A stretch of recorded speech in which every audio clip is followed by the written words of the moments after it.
paz do Senhor Jesus, estamos iniciando mais um Instantes Finais. Desde já eu quero agradecer por sua audiência, a você que gosta de estudar a escatologia, as profecias bíblicas, os eventos escatológicos. E diariamente você está aí aguardando o início do programa, juntamente com a sua família, sentado aí confortavelmente no seu sofá, ou quem sabe até trabalhando, mas também ligado aqui na Rede Brasil de Comunicação. Que Deus te abençoe, que as bênçãos de Deus continuem sendo derramadas sobre você e a sua família. Eu gostaria de lembrar mais uma vez que você pode acompanhar a nossa programação através das redes sociais. Eu queria deixar bem claro que o nosso programa, bem como toda a programação da Rede Brasil, pode ser assistida de qualquer lugar do Brasil e do mundo através do YouTube, do Facebook, do Instagram, pelos seguintes endereços: Rede Brasil Oficial e IEADPE Oficial, ou pelo site www.iadpeplay.org.br. Bem, se você está acompanhando diariamente o nosso programa, você sabe que nós estamos estudando os eventos escatológicos, né? E nós já demos início a esse evento chamado de Tribunal de Cristo. Foi o evento, né, que nós iniciamos ontem estudando esse evento aí. E só para que você possa localizar e você possa compreender quando se dará esse evento, na sequência dos eventos escatológicos, nós vamos mostrar um mapa, né, para que você possa acompanhar, por gentileza. Aí está o nosso mapa escatológico, hoje bem diferente, né? A partir de hoje nós vamos mostrar ele com movimentos, né? Então, eu gostaria de mostrar primeiro esses dois grupos. O que está acima são os salvos, os justos que já estão no paraíso, ok? E os que estão embaixo são os salvos, a igreja, os que estão vivos aqui na terra. Então, o que ocorrerá por ocasião do arrebatamento? Vamos lá? Então, por ocasião do arrebatamento, podemos dar, sim, os justos vão descer para ressuscitar. Continue, por favor. Vão se unir com os salvos. Isso, observe, subiu aí os dois grupos, né? Tanto os justos que foram ressurretos, quanto os salvos que foram arrebatados, subiram, né? Estão agora nas regiões celestes. E o que é que vai ocorrer depois da ressurreição? Vem aí o primeiro evento escatológico depois da ressurreição e do arrebatamento, que é exatamente o Tribunal de Cristo.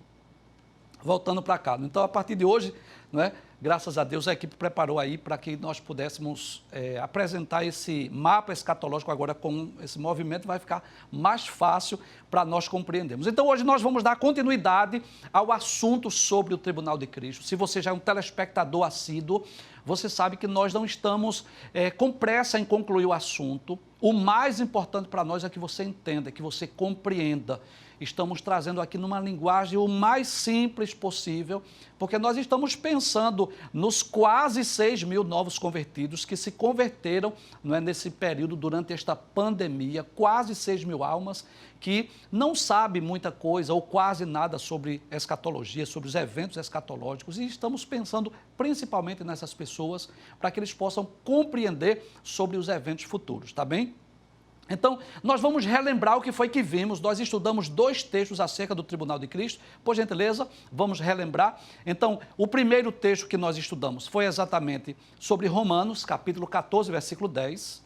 Nós falamos ontem que Paulo diz à igreja em Roma: por que tu julgas teu irmão? E por que desprezas teu irmão? Porque todos havemos de comparecer ante o Tribunal de Cristo. Foi um dos temas que nós estudamos ontem. E o outro texto, lá na segunda carta de Paulo aos Coríntios, capítulo 5, versículo 10, quando Paulo diz que todos devemos comparecer ante o Tribunal de Cristo. E eu gostaria de lembrar aí que todos não está se referindo a todos os seres humanos, e sim todos os crentes, todos os salvos, para que cada um receba, segundo o que tiver feito por meio do corpo, ou bem ou mal. E nós dissemos aqui ontem que esse tribunal não é para condenação, não é para lembrar as falhas ou os pecados de ninguém, mas o objetivo desse tribunal é exatamente para galardoar, para recompensar, para uma prestação de contas da mordomia. Então, hoje nós vamos dar continuidade a este tema, este assunto glorioso. Inclusive, nós falamos ontem, né, do privilégio que temos, não apenas de sermos salvos, não apenas de sermos libertos, livres da condenação eterna, não apenas pelo privilégio de termos paz com Deus, comunhão com Deus, não apenas o privilégio de sermos templo e morada do Espírito Santo, mas o privilégio de podermos cooperar com a obra de Deus, né? Cristo entregou para nós talentos, dons, vocações, para que nós pudéssemos trabalhar em sua obra, em sua seara, e haverá um dia, claro, que haverá uma prestação de contas quando nós vamos estar diante, né, de Cristo nesse tribunal para prestarmos conta da nossa mordomia e daquilo que fizemos em prol do reino de Deus. Amém? Então hoje nós vamos estudar mais um texto dessa feita lá em Apocalipse, capítulo 22, versículo de número 12, onde nós já estivemos falando sobre esse texto em programas anteriores. Por gentileza aqui. E nós dissemos, quando nós estudamos sobre a brevidade da vinda de Cristo, lembra disso?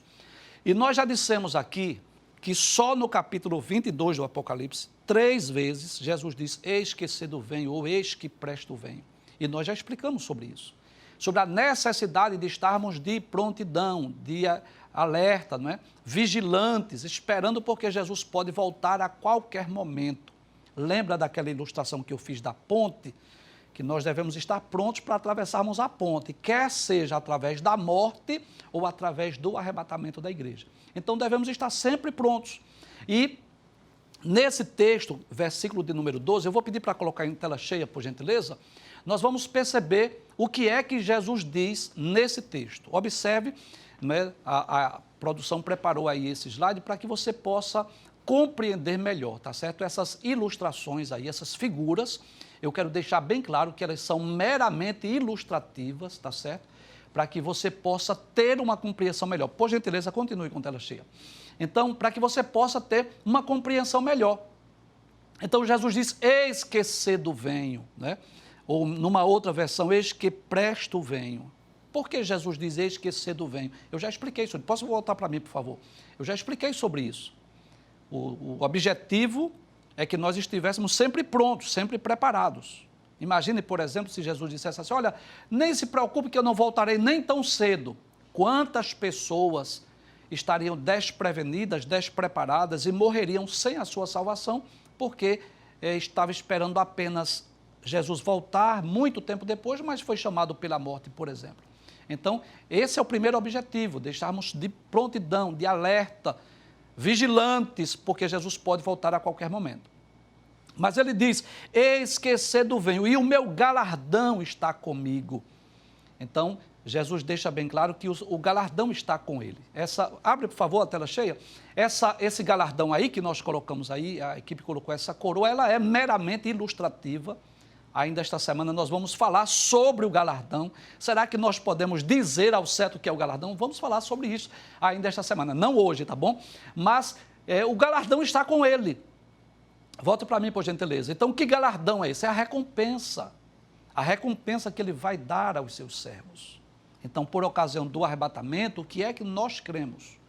Que Cristo desce até o segundo céu, a igreja sobe e nessas regiões celestes nós seremos galardoados. Haverá uma prestação de contas da nossa mordomia, do trabalho em que fizemos em prol do reino de Deus. E Cristo irá galardoar a cada um segundo a sua obra, não é? Vamos voltar para o texto? Então Jesus diz, eis que cedo venho, e o meu galardão, ou a minha recompensa, posso dizer também assim, está comigo. Está com quem? Com Cristo. E ele diz, para dar a cada um segundo a sua obra. Volte para mim, por favor. Então, entendamos isso. Existem bênçãos no céu, que ela será igual para todos. Eu quero usar aqui 2 exemplos, 2 personagens bíblicos, só para a gente fazer essa ilustração. Eu quero usar aquele ladrão que, na hora da sua morte, arrependeu-se e disse a Jesus, lembra-te de mim quando entrares no teu reino. E eu quero comparar hoje com o apóstolo Pedro, para não falarmos só do apóstolo Paulo. Então, vamos comparar esses 2 servos de Deus. Então, o apóstolo Pedro teve uma vida de muito trabalho, de muita dedicação à obra de Deus. É bom lembrar que ele nunca foi papa, tá bom? Porque este título aí não é bíblico. Ele nunca foi papa. Não há nem registro que ele tenha chegado nem em Roma. É bom esclarecer isso. Mas foi um grande homem de Deus, chamado para seguir a Jesus, esteve com Jesus durante o seu ministério de aproximadamente 3 anos e meio, e é um dos discípulos, dos apóstolos mais experientes, né? Pedro, Tiago e João eram os 3 mais achegados a Jesus. O mais íntimo, o mais achegado era João, mas sem dúvida Pedro era um dos que estava mais próximos. Nós poderíamos falar de muitas experiências de Pedro. Foi o único homem, biblicamente falando, que andou sobre as águas além de Cristo. Foi ele que fez aquela confissão maravilhosa, né? Eu digo que tu és o Cristo, o Filho do Deus vivo. Foi ele que disse a Jesus, para quem iremos nós, se tu tens as palavras de vida eterna? Ele teve o privilégio de receber Jesus na sua casa, Jesus curou a sua sogra. E mesmo após a ascensão de Cristo, Pedro pregou no dia de Pentecostes, Pedro pregou na casa de Cornélio. Então era um homem que teve uma vida dedicada à obra de Deus. Já aquele ladrão lá na cruz, que creu em Cristo já na hora da sua morte, não teve as oportunidades que Pedro teve. Não fez nada em prol do reino de Deus. Não deu tempo nem ele se batizar, não deu tempo ele pregar o evangelho, não deu tempo ele fazer visitas, não deu tempo ele... Nada, absolutamente nada. Então existem bênçãos dos céus que será igual para todos. O mesmo céu, a mesma cidade, a Nova Jerusalém, que está reservada para o apóstolo Pedro, será a mesma que esse ladrão que aceitou Jesus na hora da sua morte vai entrar. Será o mesmo. Existem bênçãos que será igual para todos. O corpo glorioso, o corpo incorruptível, semelhante ao corpo de Cristo, é igual para todos os salvos. Agora, no sentido de galardão, aí vai depender do trabalho. E é claro que nós nunca devemos trabalhar para Jesus com o interesse de ter um galardão maior. Eu vou trabalhar mais para que o meu galardão seja maior. Não devemos pensar dessa forma. Mas se Cristo nos confiou talentos, vocação, né? Você que me escuta sabe disso, que todos nós recebemos de Deus dons, talentos, vocação, um chamado específico para trabalhar na sua obra. Há um hino na harpa cristã que diz, acho que é o 93, que diz assim, para cada crente o mestre preparou um trabalho certo quando o resgatou. Então, cada um de nós temos um chamado específico. Uns foram chamados para zelar o templo, outros foram chamados para pregar, outros para ensinar, outros para visitar, outros para aconselhar, outros são ministros, pastores, outros são professores, outros são missionários transculturais. Na casa de Deus há trabalho para todos, há os músicos, os cantores, os tocadores, enfim, cada um de nós recebemos um talento, uma vocação, pelo menos um talento, né? E nós trabalhamos em prol do reino de Deus, em prol do evangelho, e devemos trabalhar com alegria, e haverá essa prestação de contas. Então, neste tribunal, nós iremos morar no mesmo céu, na mesma cidade, que é a Nova Jerusalém, porém, no que diz respeito ao galardão, no que diz respeito à recompensa, ela será proporcional à quantidade e à qualidade do trabalho que fizemos. Quem mais trabalhou e aquele que fez com mais amor, dedicação e alegria, claro, terá um galardão diferenciado. Eu não posso nem comparar o meu galardão com o galardão de Pedro, Paulo, Tiago ou João, de forma alguma. Não tem como comparar. Porque, com certeza, o trabalho, o serviço que estes servos de Deus realizaram em prol do reino de Deus é incomparavelmente maior do que aquele que nós estamos fazendo. Mas eu estou procurando fazer aquilo que me é possível, aquilo que está ao meu alcance. Então, não esqueça disso. Em termos de bênçãos celestiais, será igual para todos, mas em termos de galardão, de recompensa, no que diz respeito ao tribunal de Cristo, haverá diferença. Agora, não haverá, claro, inveja, não haverá injustiça. Eu não vou ter inveja porque Pedro, Paulo, Tiago e João vai receber um galardão maior do que eu de forma alguma. Porque eu receberei e terei essa convicção. Já tenho hoje, terei mais ainda no futuro, que eu receberei um galardão de acordo com o que eu fiz. Então será algo justo. Permita-me só ilustrar. Eu vou falar de galardão nos próximos programas, né? Mas permita-me ilustrar isso. É só uma ilustração. Eu gosto de ensinar assim, você sabe disso. Digamos que É uma suposição, tá? Não faça disso uma doutrina. Mas digamos que o galardão sejam canetas que Cristo vai entregar naquele dia. Então, digamos, por exemplo, que o apóstolo Pedro ganha uma caneta de prata, o apóstolo Paulo ganha uma caneta de ouro e eu ganho uma caneta de plástico, dessa que a gente usa no dia a dia. Eu não vou ter inveja de Pedro ou de Paulo porque eles receberam caneta de prata ou de ouro de forma alguma. Mas eu terei plena consciência que se eu receber uma caneta de plástico, dessa que nós usamos hoje no dia a dia, é porque aquilo fez jus ao trabalho que eu fiz em prol do reino de Deus. E, detalhes, haverá pessoas que nem vai receber galardão. Ele vai morar no céu, ele vai ter os privilégios que a igreja terá, mas ele nem vai receber porque não houve tempo para que ele pregasse, para que ele ensinasse, para que ele cantasse, para que ele tocasse, para que ele fizesse nada em prol do reino de Deus. Uma pessoa, por exemplo, que se converte já na hora da sua morte, que não teve a oportunidade de desenvolver os dons e os talentos, essa pessoa, claro, será salva, mas não terá galardão. Mas vamos aqui para um outro slide, para nós podermos explicar melhor esse evento chamado de Tribunal de Cristo. Por gentileza, o próximo slide. Em tela cheia, por favor. Então, tela cheia, por favor. Então, o Tribunal de Cristo. O que será o Tribunal de Cristo? Eu quero lembrar mais uma vez que essa imagem ela é meramente ilustrativa, tá bom? Então, o Tribunal de Cristo será o primeiro evento que ocorrerá após o arrebatamento da igreja. Nós já lemos esse texto de Romanos, capítulo 14, versículo 10, e já lemos também hoje Apocalipse, capítulo 22, versículo de número 12. Então, Paulo refere-se ao Tribunal de Cristo com o termo lá usado por Paulo, é bema, que é o mesmo que está na segunda carta aos Coríntios, capítulo de número 5, versículo de número 10. Paulo diz, porque todos devemos comparecer ante o Tribunal de Cristo, ou o bema de Cristo, vamos dizer assim. Então, o que seria esse bema lá no original grego? É uma espécie de uma plataforma, ou de um púlpito, ou de um pódio, que era muito usado no passado pelos oradores, pelos atletas, né? Era uma espécie de plataforma em que os governantes também, os juízes se assentavam para fazer os seus discursos. Volte para mim, por gentileza.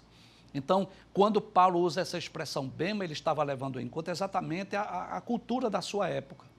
Havia os tribunais, onde haviam as competições ou o julgamento, em que os juízes, ou até mesmo uma espécie de pódio, onde os atletas subiam para serem galardoados ali, ou receberem a sua medalha nas competições, nas Olimpíadas, por exemplo, e Paulo usa essa expressão, porque nós cremos nisso, né, que a igreja, após o arrebatamento, será galardoada nesse bema de Cristo, nesse tribunal, que nós compareceremos para recebermos o galardão, a recompensa que Cristo trará para entregar a cada um de nós. Próximo slide, por favor. A tela cheia, por gentileza. Então, o Tribunal de Cristo não será um tribunal para julgamento dos pecadores, dos crentes, dos pecados dos crentes. Volte para mim, por favor. Então, volte para mim, sim, obrigado. Então, não será um julgamento dos crentes. Não será para decidir quem será salvo ou não, não. Se chegou nesse tribunal, já é salvo. Não tem como perder a sua salvação. Nós até colocamos alguns textos aí. Romanos capítulo 8, versículo 1, diz assim, portanto, agora nenhuma condenação há para os que estão em Cristo Jesus. Em João capítulo 5, versículo 24, né? Então, Jesus diz, quem ouve a minha palavra e crê naquele que me enviou, tem a vida eterna e não entrará em condenação, mas passou da morte para a vida.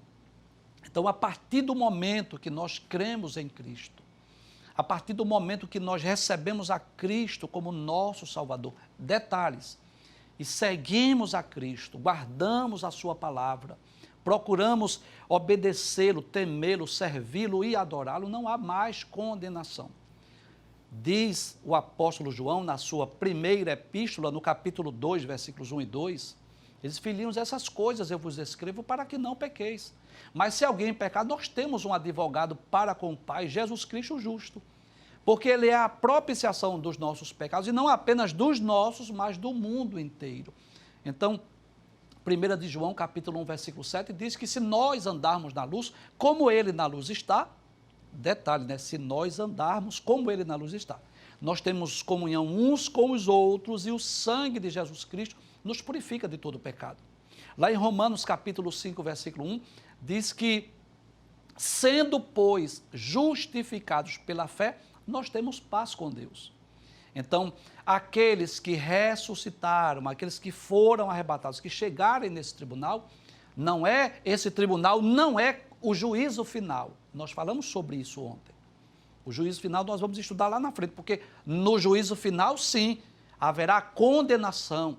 Aqueles que não estiverem inscritos no livro da vida serão lançados no lago de fogo. Mas não é esse o objetivo do tribunal de Cristo. Será um tribunal para a recompensa, para a entrega dos galardões. Vamos voltar para o texto, por gentileza, em tela cheia. Então, nós dissemos aí que não será um julgamento dos pecados dos crentes, e sim das obras. Já citamos esses dois textos aí, não é? Então, todos os salvos, tanto aqueles que foram ressuscitados, quanto aqueles que foram arrebatados, serão julgados nesse tribunal. E podemos dizer ainda que será o dia da prestação de conta da nossa vida, da nossa mordomia e da nossa diaconia. Volte para mim, por favor, aqui na câmera. Então, eu gostaria de esclarecer algo. Eu sei que se você é um crente mais antigo, você sabe, você já estudou sobre isso, inclusive foi tema de lições de escola dominical em anos anteriores, né? A nossa mordomia. Mas como temos muitos novos convertidos, muitas pessoas que se converteram há poucos dias, eu faço questão de explicar. Então, o que é a mordomia? O mordomo, na realidade, ele é uma espécie de um administrador. O mordomo é aquele que administra, que toma conta daquilo que não é dele, daquilo que pertence ao seu Senhor. Então, nós, como servos de Deus, como cristãos, nós somos mordomos de Cristo. Nós estamos administrando aquilo que pertence a Ele. Então, cada um de nós, um dia vamos prestar conta desta mordomia em todas as áreas da nossa vida. Então, existe a mordomia do tempo, como estamos administrando essas 24 horas que recebemos todos os dias. Teremos a prestação de conta das nossas finanças, como estamos administrando as nossas finanças. A prestação de conta da nossa mordomia da família, como nós estamos, cada um dentro da sua função específica, administrando a família que Cristo nos entregou. Existe a mordomia dos talentos, que eu já falei aqui no início do programa, esses dons, esses talentos que Cristo nos entregou, como é que nós estamos administrando? Existe a mordomia do corpo, da alma, do espírito, a mordomia da adoração, vários aspectos dessa mordomia que nós estaremos prestando conta nessa ocasião. Então é como se Cristo estivesse entregue para nós os seus bens, os seus tesouros, que envolve não só o talento, a vocação que nós usamos em prol do reino, mas no sentido geral. E nessa ocasião nós estaremos prestando conta ao Senhor, aquele que nos entregou esses dons, esses talentos, esses tesouros para nós administrarmos. Então, só mais uma vez a tela cheia para nós concluirmos. Então, será o dia de prestação de contas da nossa vida, da nossa mordomia, da nossa diaconia. Não é? Diaconia aí vem de diácono, né? De servo, do nosso serviço. Então, segundo a palavra de Deus, nós seremos julgados quanto à fidelidade no serviço prestado a Deus.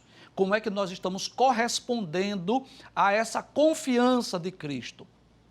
E Jesus, ele conhece as nossas obras, trará consigo o resultado e a avaliação do nosso trabalho. Amém? Então, esse dia, com certeza, será um dia de muito regozijo, será com certeza um dia de muita alegria, mas com certeza será um dia de muita surpresa.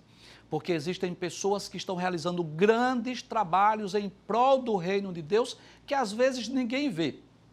Mas o Senhor, o dono da obra, o dono da igreja, aquele que conhece a tudo e a todos, conhece a cada coração, estará chamando a cada um de nós, pelo nome, para entregar o galardão, para entregar a recompensa por aquilo que nós fizemos aqui na terra, em prol do seu reino. Amém?